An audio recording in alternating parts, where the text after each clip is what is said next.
In the year 2079, a team of geologists and robotic engineers under the United Earth Exploration Command, UEEC, began a routine seismic mapping mission beneath Mars's southern hemisphere. Using advanced subterranean drones and resonance imaging technology, the goal was simple: find viable underground water reserves. What they found instead would unravel the very fabric of humanity's place in the universe. Roughly 6 kilometers beneath the ancient crust of Noctis Labyrinthus, the drones detected not just vast empty caverns, but signs of architecture. Smooth walls, geometric patterns, and then movement. At first, it was dismissed as thermal echo, but when one of the drones was retrieved, covered in bioorganic residue, no one could deny it anymore. There was intelligent life on Mars. He beings, later named Noctari, had lived underground for what they claimed was 80,000 Martian years.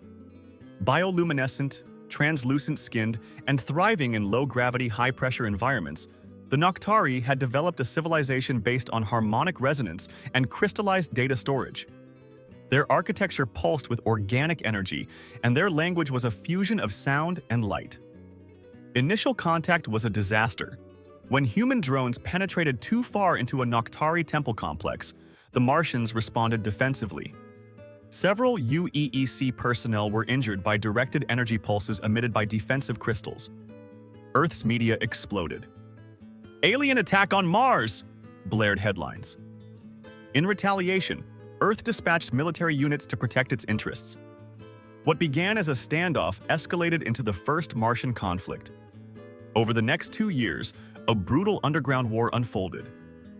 Humanity's advanced weaponry was met with the Noctari's terrain-shifting technologies. The Martians used seismic manipulation to collapse tunnels, redirect energy flows, and sever communication lines. Mars quaked with silent battles fought in pitch blackness. On Earth, public opinion shifted. Leaked footage showed frightened Noctari children fleeing collapsing habitats. Massive protests erupted in major cities. "Make peace, not colonies!" became a rallying cry. In 2083, a ceasefire was brokered through the efforts of 2 visionaries: Dr. Ilora Voss, a human exoanthropologist, and Kylie Aneth, a Noctari philosopher-historian. Through resonance translation, they found common ground. Literally, both species had myths of the first flame, a shared symbol of knowledge and origin. By 2090, humans and Noctari had begun cultural and scientific exchange.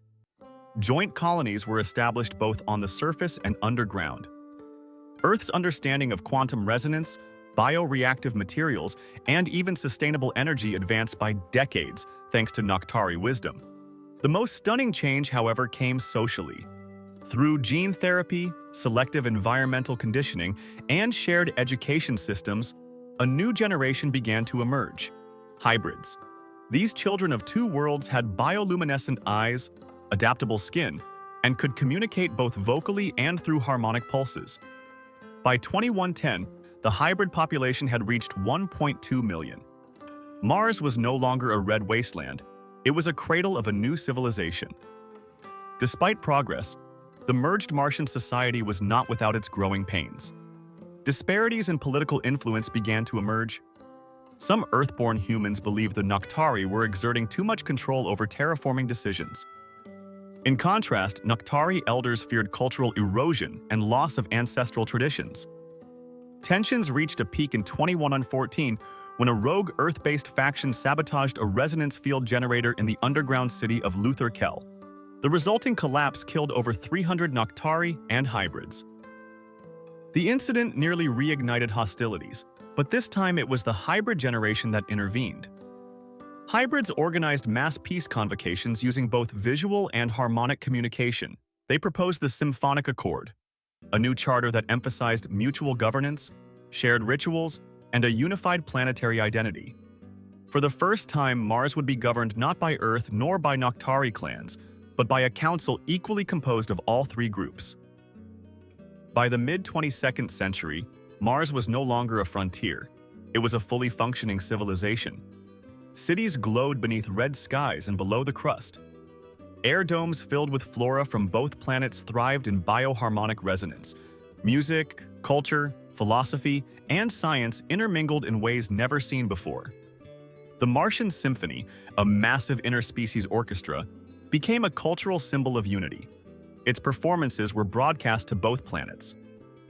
On Earth, the Martian influence seeped into architecture, literature, and even spirituality. In 2135, the first Martian-born hybrid was elected to serve as a delegate at the Interplanetary Peace Assembly. The speech concluded with a now-famous line, "We were once strangers in the dark. Now, we are light woven together." As the hybrid society thrived, not everyone was content. Fringe groups on Earth, feeling culturally displaced, launched a campaign of disinformation against the Martian Union. Conspiracy theories ran wild, that hybrids were genetically engineered to replace humans, that Noctari were using resonance fields to control Earth politics. Meanwhile, an ancient artifact discovered deep within the Martian crust, a crystalline sphere pulsing with unknown frequencies, began to broadcast signals beyond the solar system. Some believed it was a beacon. Others feared it was a warning. The council debated for years. Finally, in 2142, they decided to respond, broadcasting a message of unity, intelligence, and peace toward the stars. What came back was silence. But it was a silence that buzzed with possibility. Humanity's encounter with the Noctari marked a turning point not just in interspecies relations, but in our understanding of life, evolution, and what it means to be intelligent. The former battlefield of Noctis Labyrinthus became the site of the first interspecies university, where Martian crystals and Earth silicon chips fused into knowledge.